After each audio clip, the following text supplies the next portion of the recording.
आज मैं जो साक्षी ने पूरा क्लास में बताया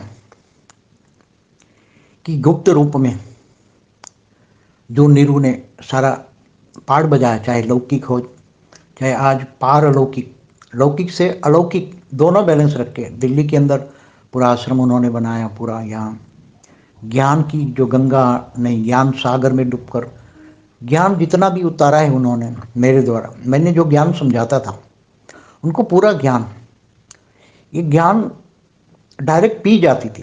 नीरू हमेशा ज्ञान को डायरेक्ट पी जाती, जितना भी समझाऊं वो पी जाती। और उन्होंने बहुत चित्र भी बनाए, बहुत मेहनत करती दिन रात, लौकिक दिल्ली का आश्रम भी संभालना, यहाँ भी संभालना और लौकिक अलौकिक बैलेंस रख के चलना।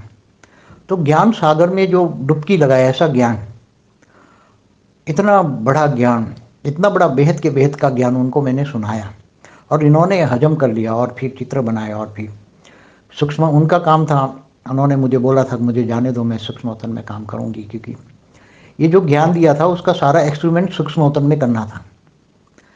तो ज्ञान तो लौकिक में दिया, यहाँ मतलब साकार में दिया, 5 तत्वों की दुनिया में दिया, और उसी का एक्सपेरिमेंट तो ज्ञान लिया, अब एक्सपेरिमेंट तो सूक्ष्मोत्तन में होगा।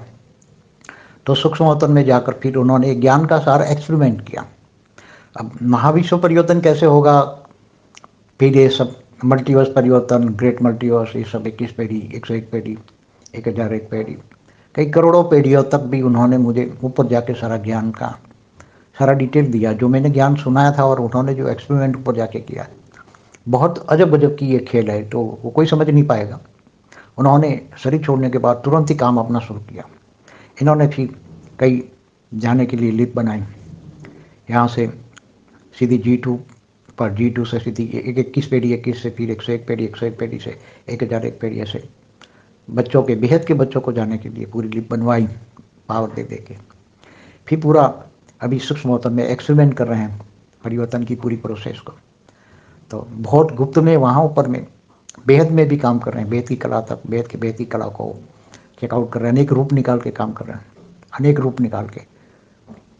तो आप सोच भी नहीं सकते वहाँ क्या सूक्ष्म होता है, क्योंकि पढ़ाई यहाँ लौकिक में जो पढ़ाई उसको ऊपर में एक्सपेरिमेंट करना और फिर सारा रिपोर्ट मेरे पास आता है, और वो रिपोर्ट का एनालिसिस करके पूरे बेहद के विश्व में क्या परिवर्तन करना है वो मैं उनको भेजता हूँ, और सारा बेहद के विश्व में परिवर्तन वो सूक्ष्म में कर रही है।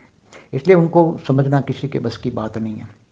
नीरू को समझना इस धरती पर किसी के बस की बात नहीं है, केवल मैं ही समझ पाता हूँ उनको कि ये कौन है, क्या करने धरती पर आई थी और मेरे से ज्ञान लेके सूक्ष्म में क्या कर रही है, वो केवल मैं ही समझ पाता हूँ।